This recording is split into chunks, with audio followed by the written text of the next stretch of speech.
और अब आपको लिए चलते हैं कराची, जहां रिपोर्टर्स कॉर्नर में किरण रिजवी, ब्यूरो चीफ असलम खान और रिजवान आलम के साथ मौजूद हैं। जी किरण, ओवर टू यू।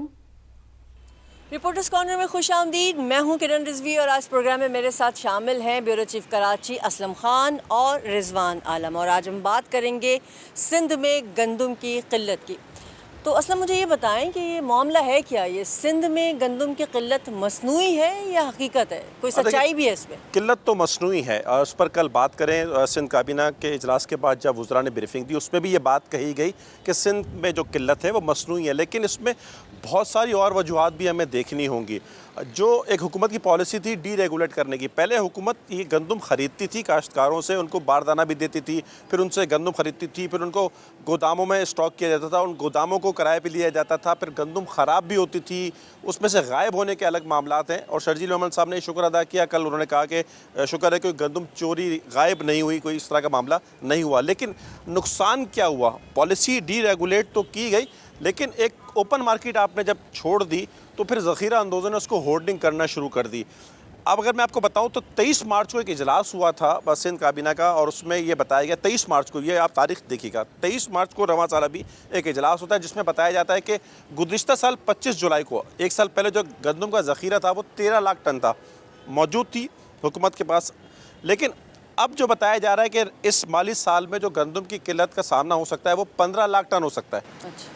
पिछले साल 13 लाख टन का ज़ख़ीरा मौजूद था, बढ़ गया। बम्पर प्राइस हुई, क्रॉप हुई हमारे पास, जो हम अभी सीएम सिंध ने बजट इजलास में तकरीर करते हुए कहा 49 लाख टन गंदम हुई है। मतलब जो बम्पर पैदावार के हवाले से तो यही कहा जा रहा है कि मतलब ज़बरदस्त पैदावार हुई है, एक अच्छी पैदावार हुई है गंदम की। 49 लाख जो हुकूमत सिंध का एक अंदाज़ा होता है 46 लाख, उससे ज़्यादा हुई है। लेकिन इसके बावजूद हम देख रहे हैं, अभी रिजवान आपको बताएंगे कि आटे की इस वक्त सूरत क्या है, कीमत क्या है। 23 मार्च को इजलास हुआ और ये फैसला किया गया कि जी गंदम ख़रीद लेनी चाहिए, और उसका फैसला किया गया कि 1 मिलियन 10 लाख जो है वो टन गंदम ख़रीदी जाएगी। ये फ़ैसला होता है 23 मार्च को। 1 अप्रैल की एक तारीख मुकर्रर की जाती है कि जिन आबादगारों को सब्सिडी पर बीज दिए गए थे उन्हीं से गंदम खरीद ली जाए।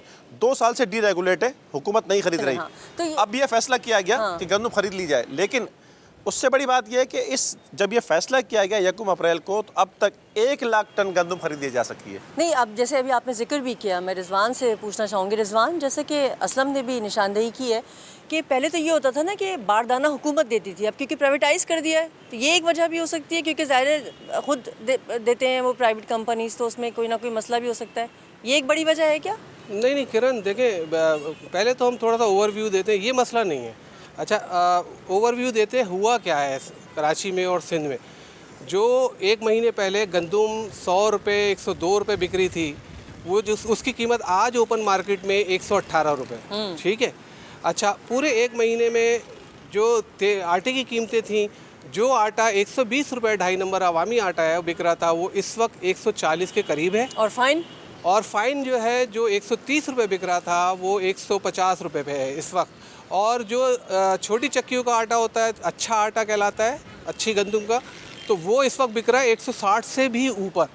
अब हुआ क्या है कि इस 1 महीने में मुतवातिर कीमतें बढ़ी हैं और सिंध हुकूमत जो है वो आटा माफिया के सामने बेबस है और हमेशा सर से पानी गुजरने के बाद जागती है। और इस दौरान आटा माफिया जो है वो आवाम की जेबों से अरबों रुपए लूट चुकी होती है। अब मुझे बताएं, आटे जैसी चीज़ जो लाखों मामला तो हर जगह है ना। हाँ, हर मामले में यही चीज़। अच्छा, ये रीत रही है कि हर साल गंदम का और आटे का बहरान पैदा किया जाता है, मसनूई होता है, और उसके बाद लोग कमा लेते हैं, फिर गवर्नमेंट जागती है, फिर क्रैक डाउन होते हैं, वो भी दिखावे। बात यहाँ तक तो नहीं रहेगी ना रिजवान, अब रोटी भी तो महंगी होगी आगे जाके। ज़ाहिर है जब आटा महंगा मिलेगा तो रोटी भी होगी। अच्छा, जो 15 रुपए की चपाती थी वो 20 रुपए की हो चुकी है किरण, और जो 20 रुपए की रोटी थी वो 25 रुपए की। और कल मैंने एक जगह से तंदूर पे रोटी ख़रीदने में गया तो वहाँ 30 रुपए का रेट था। अब आप देखें ज़रा, मतलब आवाम की तो हालत हर तरफ से, आवाम मुश्किल में पिस रही है ना। 6.5 करोड़ की आबादी पे ये कोई 70 लाख टन की हमारी ज़रूरत है, 50 लाख टन के लगभग हमारी पैदावार हुई हुई है। 20 लाख टन मैनेज करना कोई मसला ही नहीं है। तो ये जो है ना, ये बदइंतज़ामी है, नाअहली है, गफलत है। मसला बनाया जाता है। अब जैसे आप ज़ख़ीरा अंदोज़ों की भी लॉकडाउन की बात की ना, और आप ज़ख़ीरा अंदोज़ी की हम बात कर रहे थे। 2008 में पीपल्स पार्टी की जब हुकूमत बनी, वज़ीर खुराक बने नादिर मक्सी, और मुझे अच्छी तरह याद है कि हम उनके हमरा वो पता लगता था कि आज साइड एरिया में जा रहे हैं छापा मारने के लिए, क्रैक डाउन करने के लिए, जहाँ ज़ख़ीरा अंदोज़ों ने गंदम होर्डिंग कर रखी है वहाँ जाते हैं।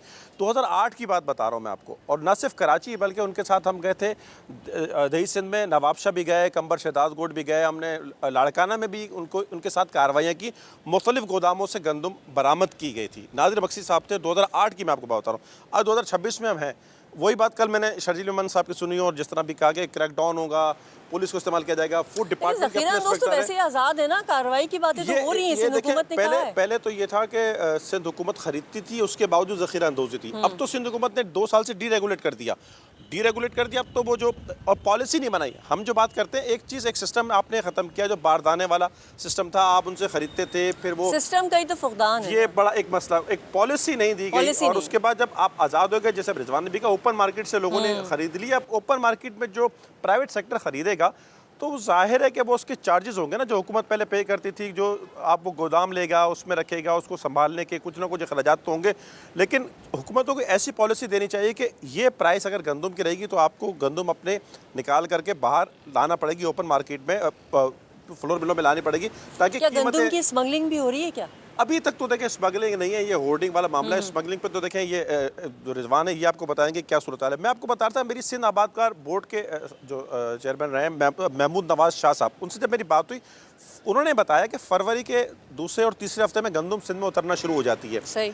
हुकूमत की हम जो पॉलिसी की बात कर रहे हैं, फैसला कब होता है? मैंने आपको बताया था 23 मार्च को फैसला कर रहे हैं, 1 अप्रैल को आप ख़रीदारी शुरू करने जा रहे हैं। और वो ओपन मार्केट में उस वक्त तक वो ख़रीदारी शुरू हो चुकी थी।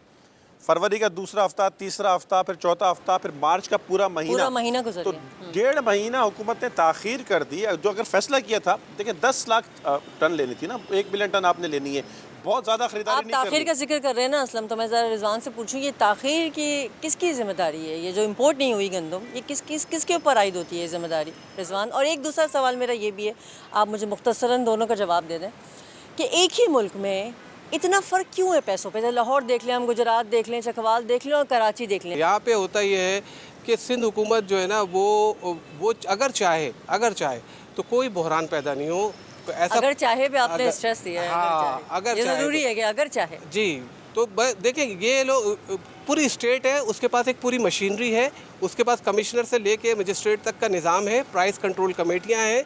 मुझे बताइए, इतने इजलास अभी तक ये 1 महीने में बढ़ रही थी मुसलसल, अब जाके इजलास शुरू हुए 1 हफ़्ता पहले, उसके बावजूद अभी तक कोई क्रैक डाउन नहीं हुआ है।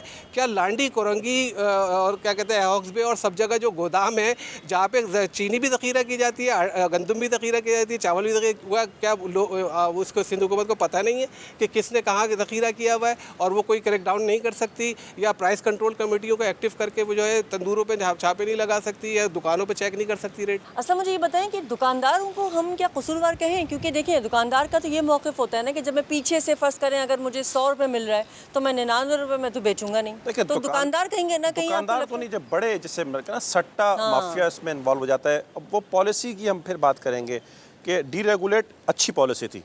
वो हुकूमत को ज़्यादा मसाइल होते थे कि वो बारदाना काश्तकारों को दे, फिर उनको ख़रीदे, फिर गंदम स्टोर करे, फिर मार्केट में लेके आए। अच्छा फ़ैसला किया था लेकिन उस अच्छे फ़ैसले को, उसके नताइज या उसके असरात आवाम तक यूँ नहीं पहुँच रहे कि उसके बाद जो चीज़ें करनी थी, या एक सेकंड मैकेनिज़्म आपने लाना था, एक मैकेनिज़्म ख़त्म करके उसका कोई निज़ाम ही नहीं रखा गया। अब अगर हम पिछले इसी काबीना के इजलास की बात करें तो ये बताया जा रहा है कि जी 13 लाख टन जुलाई में मौजूद थी, और अब बताया जा रहा है जी 15 लाख शॉर्ट हो जाएगी।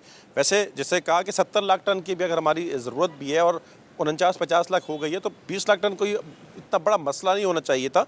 लेकिन इस तरह की जब पॉलिसीज़ आती हैं, कोई उस पर रोक नहीं होती है। लोगों ने फरवरी में मार्केट में आ गई थी गंदम, फरवरी के दूसरे और तीसरे हफ्ते में जो ओपन मार्केट में लोगों ने खरीदना शुरू की, तो हुकूमत को कोई चेक रखना चाहिए ना। चेक एंड बैलेंस नहीं है। चेक एंड बैलेंस नहीं है। उन्होंने ख़रीदी और उन्होंने ज़ख़ीरा कर लिया, और अब वो इंतज़ार कर रहे होते हैं उस वक्त का कि जब इसकी कीमत बहुत ज़्यादा बढ़ जाए तो उसको वो मार्केट करना शुरू कर दिया। और ये बढ़ भी गई है। देखिए, जैसे रिजवान ने बताया, 10 किलो के आटे पर 300-350 रुपये बढ़ चुके हैं मार्च से अब तक। अप्रैल से अगर हम बात करें 3-4 महीने में बढ़ चुके हैं।